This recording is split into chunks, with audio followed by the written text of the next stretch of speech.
Hello my beautiful friends and welcome to Tailor Made Beauty by Kris. Today we're going to go over the mechanics of how you declutter. Like, I know you've watched a bunch of videos, including some of mine, where I go through massive declutters on especially eyeshadow palettes because that's my weakness. But I don't know that I've ever seen a video with anybody like really talking about how. You see me decide, but how do I decide? So I've just gotten done going through my oldest child's makeup collection, and I've got, I've got 5 palettes here that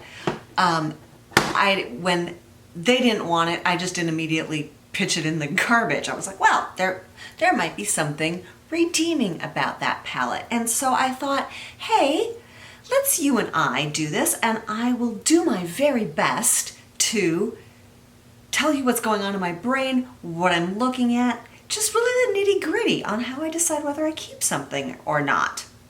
So first of all, though, before we get into that, do me the YouTubey things. So many of you have. Thank you so much. If I am ever going to make it to 1,000, it's going to take you to subscribe if you haven't already done so. Also, I'm discovering that some of my subscribers got booted off. So just double check, if you'd be so kind, that you are subscribed. Okay, let's start with this e.l.f. palette. e.l.f. came out with a bunch of these, a year, 2 years ago. They were really reasonably priced, meaning they're cheap. I think it was like $3.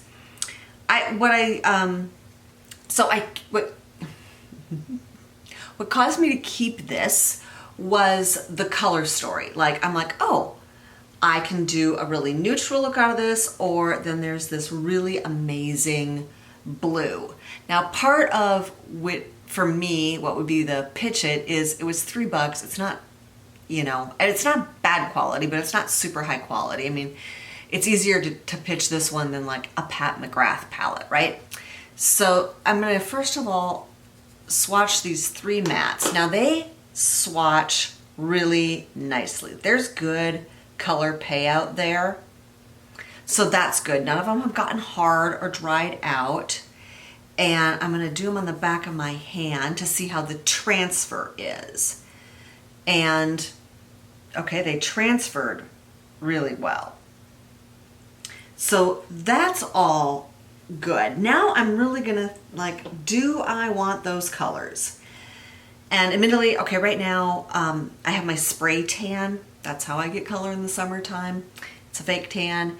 And I'm not loving those colors. I mean, they're not bad, but they're nothing that I don't already have in my collection. It really is this blue. Is blue something I'm dying for? I just had to go in twice into the pan to get that. I mean, and don't get me wrong, that is really nice color payout. And I think if I did a wet brush. And now the conversation I'm having in my head is, yes, it's pretty. When am I ever going to wear it? I just don't do a lot of blue eyeshadow.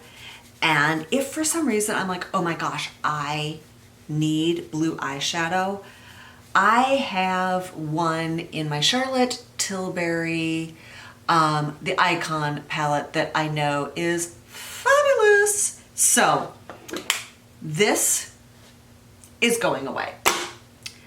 Here is a blush palette from Revolution. And I didn't immediately pitch it because I was kind of intrigued by these swirl blushes. And I don't swatch a lot of blush. Blush is not my jam, although I have a ton of it. So here I'm just, okay. So what I did was these 3, and take a look at that. Especially, that looks more like a highlighter than a blush. Maybe it's supposed to be. When in doubt, read what it says on the back.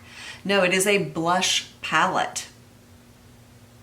Doesn't say anything about highlighters, but that one on my pinky. Oh yeah, I mean, holy cow, look at that. That's totally a highlighter. Now I feel like I need to even myself out. Okay, well, I don't wear a ton of highlighter.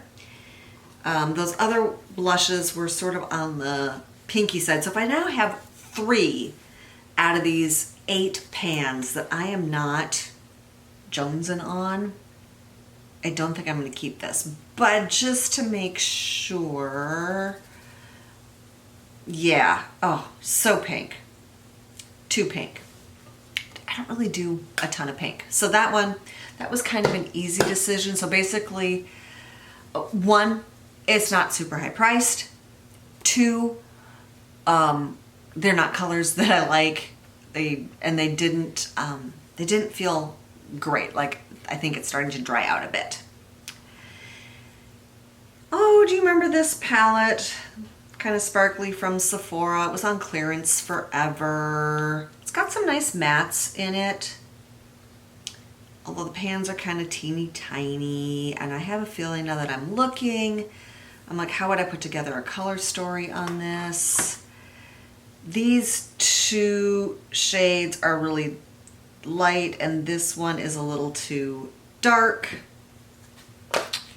Again, you know, really looking at it with eyes of how would I wear this palette.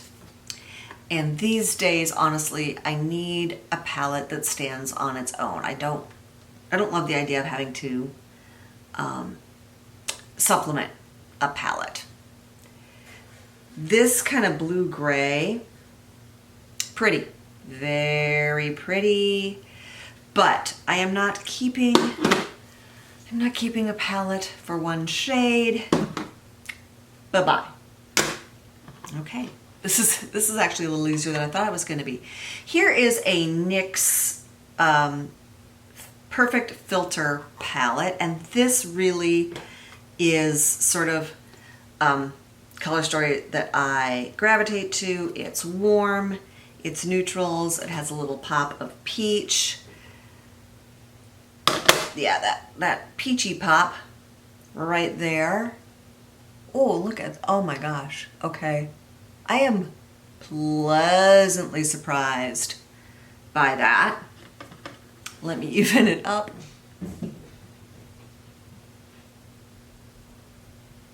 Okay. Oh, okay. So when I have a really clearly happy, bordering on visceral reaction, I was all ready just to go, it's a NYX palette. But clearly I am in love with that peach color. And I think that's enough. Like, I mean, I will just for the sake of being complete. Yes. Okay.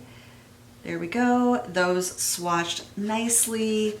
They haven't dried out. Ooh, that's some more pretty shimmers. Okay. I was just very pleasantly surprised by this palette. I don't even know if you can still get it. But if you can still get the NYX Perfect Filter Shadow Palette in Golden Hour, this looks like a great palette. Like, this is a really good summer palette. I'm gonna go and I'm gonna wear this for the next few days and be kind of giddily happy about it. And the last one here is a Morphe palette. This again, look, it's a warm color story, right? And there's some, this color right here, it looks like freaking Orange Crush in person. Ooh, yeah, that's like Halloween. All right, so that isn't boding well. And I'm just going into, all right, the color payout isn't bad. Ooh. You know what I might do on these palettes? Okay, so I'm not keeping the Morphe isn't inspiring any love. I didn't get that like, ooh, right? I didn't slap it on my face. That's another telltale sign for me, both with makeup and clothing, quite honestly. If I don't feel like, oh my gosh, I'm gonna wear this tomorrow, that's a big red flag to me. So the nice thing about all these palettes is I can disinfect them by spraying them with rubbing alcohol. And then I bet somebody like on my local Buy Nothing group would love to have them. So yeah, I think that's what I'm gonna do. So I'm gonna keep the NYX, wear it, and I'll give myself a few days with it. And then, you know, if I'm like, no, it just was a flash in the pan. Anyway, we'll see. Thank you so much for joining me today. Have yourself a really wonderful day.